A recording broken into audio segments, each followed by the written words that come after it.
activité 2, toujours de la page 36. Alors, laquelle des molécules peuvent faire des liaisons hydrogène? Rappel sur la liaison ou pont hydrogène.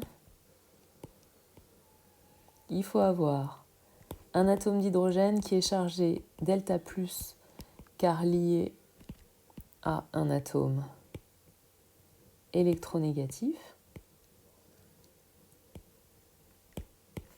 Donc ça peut être fluor, oxygène, azote. Et il doit se lier à un atome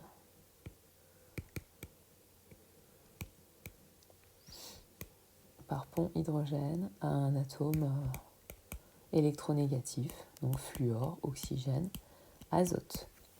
Donc ici, si on prend les 5 premiers qui sont non polaires, même si dans H2 on a de l'hydrogène, comme la liaison n'est pas polaire, l'hydrogène n'est pas delta+, donc les 5 premiers sont à exclure.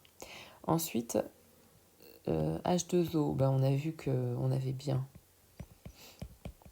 ce fameux H qui est delta+, parce qu'il est lié à un atome très électronégatif.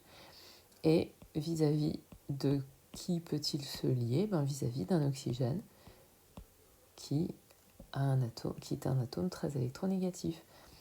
Donc on représente souvent la liaison hydrogène comme étant le lien entre le delta+ et le doublé non-liant qui est porté par l'oxygène. Donc avec H2O, ça marche. Si on prend l'ammoniac NH3, on a la configuration où l'azote porte un hydrogène. Donc comme l'azote est électronégatif, l'hydrogène est électropositif et vis-à-vis de l'azote d'une molécule voisine qui porte un doublé. Donc on a dit que ça se fait entre un H delta+ et un doublé. On a de nouveau une liaison hydrogène.